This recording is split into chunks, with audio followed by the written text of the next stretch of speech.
देश के सबसे बड़े विभागों में से है रेलवे और इसके लाखों करोड़ों कर्मचारी ऐसे हैं जो दिन रात काम करते हैं, लेकिन उसके बावजूद उनकी भी कुछ ऐसी मांगें हैं जो कि नहीं मानी जाती और लगातार वो सरकार से इस बात की गुहार भी लगाते हैं, चाहे वो ओपीएस का मामला हो या फिर कुछ और। आज हमारे साथ मौजूद हैं बहुत सारे रेलवे कर्मचारी, उनके पदाधिकारी। उनसे बात करते हैं और ये जानते हैं कि आखिर उनकी समस्याएं क्या हैं।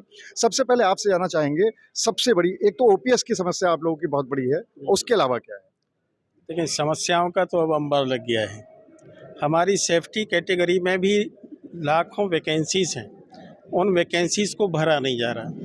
परिणाम क्या हो रहा है कि हम जगह जगह ये देख रहे हैं कि रेलवे की संरक्षा प्रभावित हो रही है। आपने देखा होगा किसी न किसी रूप में ट्रेन के संचालन पर दुष्प्रभाव पड़ रहे हैं। अगर हम ये जल्दी से जल्दी नहीं भरेंगे, संरक्षा से संबंधित पद, चाहे ट्रेन के संचालन के मामले हों, चाहे ट्रैक के अनुरक्षण के मामले हों, जब ट्रैक का अनुरक्षण हम प्राइवेट हाथों में देने लगते हैं तो ये सबसे बड़ी गंभीर समस्या आती है हमारे सामने, क्योंकि ट्रैक का अनुरक्षण मामूली काम नहीं है। हम प्राइवेट लोग इस बात के लिए कतई उत्तरदायी नहीं हैं। यदि कुछ भी फेल्योर होता है, किसी भी तरह की परेशानी आती है ट्रेन के संचालन में, तो उन्हें कतई उत्तरदायी नहीं ठहराया जा सकता है। जबकि हमारा रेल कर्मचारी 24 घंटे काम करता है। 24 घंटे काम करते हुए ट्रैक को इतना अनुरक्षित करके रखता है कि किसी भी तरह के ट्रेन संचालन में कोई व्यवधान ना आए। इसके अलावा जो कर्मचारियों को तमाम सारे भत्ते हैं, ख़ासतौर से अगर हम बात करें नाइट ड्यूटी अलाउंस की, नाइट ड्यूटी अलाउंस इन्होंने 43,800 के ऊपर पहले तो टोटल बंद कर दिया था। उसके बाद जब हमारे फेडरेशन ने इस पर लड़ाई लड़ी, तमाम सारी वार्ताएं हुई, मीटिंग हुई, उसके बाद उन्होंने ये तो कह दिया कि हम 43,800 के ऊपर जिनका वेतन है उन्हें भी देंगे, लेकिन ज़्यादा वेतन होने के बावजूद उसकी गणना 43,800 के ऊपर के वेतन पर नहीं की जाएगी। ये भी कम से कम इतना तो पक्का मान लें कि कर्मचारियों के साथ में इतना, एक तरह से हम कहना चाहेंगे कि आर्थिक उत्पीड़न किया जा रहा है। जो उन्हें उनका मेहनताना मिलना चाहिए, जो उनकी मेहनत का प्रतिफल मिलना चाहिए, वो उन्हें नहीं दिया जा रहा किसी न किसी रूप में। ओपीएस को भी लेकर काफ़ी समय से आप लोगों की मांग हो रही है। ये आज के जो ये नॉर्थ सेंट्रल रेलवे एम्प्लॉइज संघ की जो आज वर्किंग कमेटी मीटिंग बुलाई गई है, ये विशेषतः ओल्ड पेंशन स्कीम को लागू कराने के लिए और जो हमारे पेंडिंग इशू हैं, मुद्दे हैं जो रेलवे बोर्ड स्तर पे है, हमारे महाप्रबंधक स्तर पे है, मंडल में डिवीज़न स्तर पे है, उन सबों के संबंध में आज चर्चा करने के लिए बुलाई गई थी।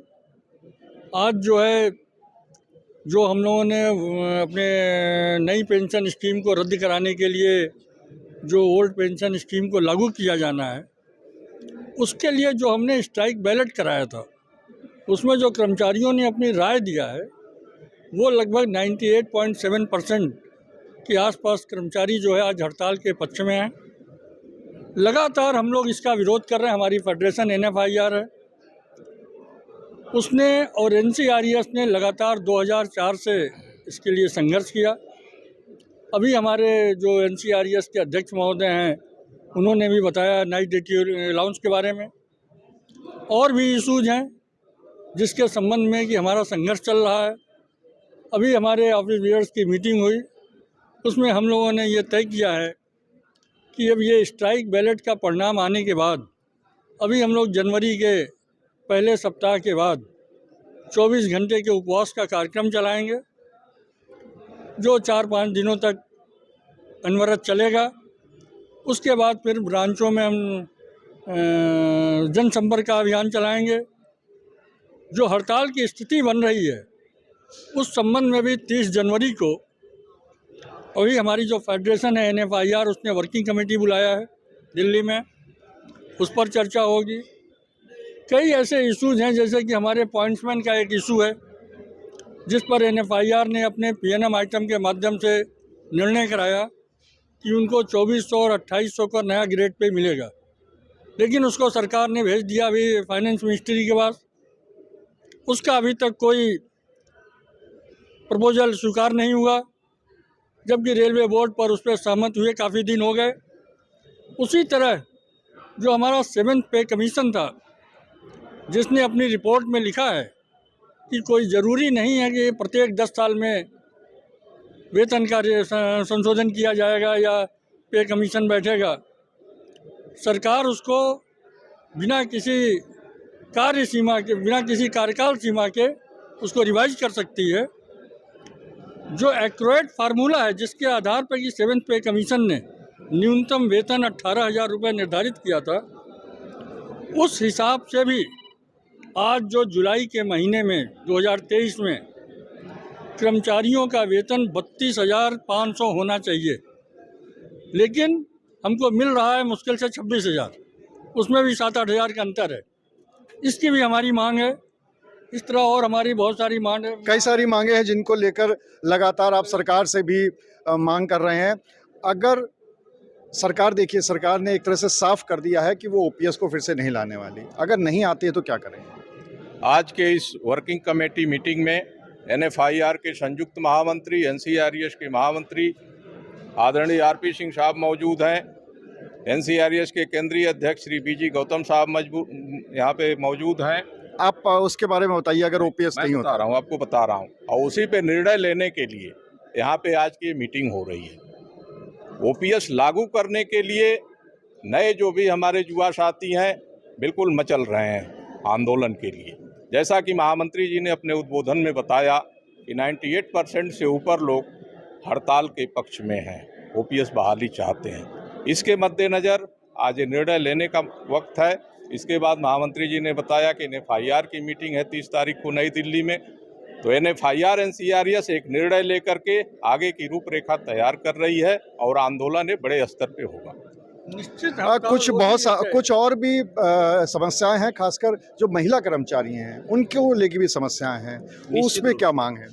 अभी सबसे बड़ी समस्या जो पूरे देश में है ओपीएस की समस्या है। महिला कर्मचारी भी ओपीएस से ग्रसित है। देश का, पूरे विश्व में भारत को युवा का देश कहा जाता है और भारतीय रेलवे में 70% युवा हैं और युवा का मात्र एक मांग है, ओपीएस। एनपीएस को कैंसिल करो, ओपीएस लागू करो। ये भारत सरकार मजदूर विरोधी सरकार है, रेल कर्मचारी विरोधी सरकार है। इनको अपने पार्लियामेंट मेंबर को, विधानसभा मेंबर को जितने बार जीत के आएंगे, पेंशन देने के लिए इनके पास खजाने में पैसे हैं, रेल कर्मचारी को देने के लिए इनके पास इनकी अर्थव्यवस्था गड़बड़ा जाएगा। युवा जाग चुका है, पूरे देश में क्रांति आ चुका है।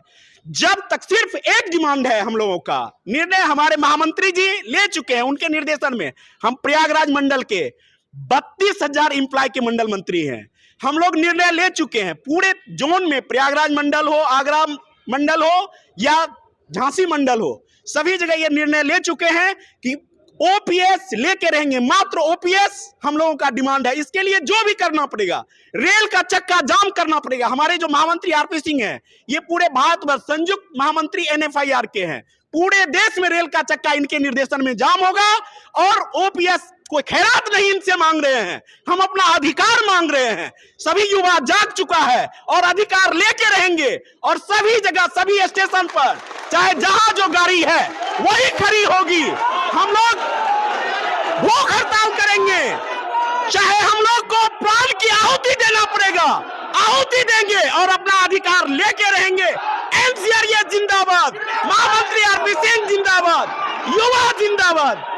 बहुत ज़्यादा यहाँ पर आक्रोशित भी हैं यहाँ के जो रेलवे कर्मचारी हैं और उनकी ओपीएस को लेकर एक बहुत बड़ी मांग है। वो लगातार इस बात की मांग कर रहे हैं कि ओपीएस को लाएं और उन्होंने एक तरह से चेतावनी भी दे दी है कि अगर ओपीएस को लागू नहीं किया जाता है तो वो रेल का चक्का जाम करने से भी पीछे नहीं हटेंगे। कैमरामैन शारिक खान के साथ अनुराग अग्रवाल, TV9 कानपुर।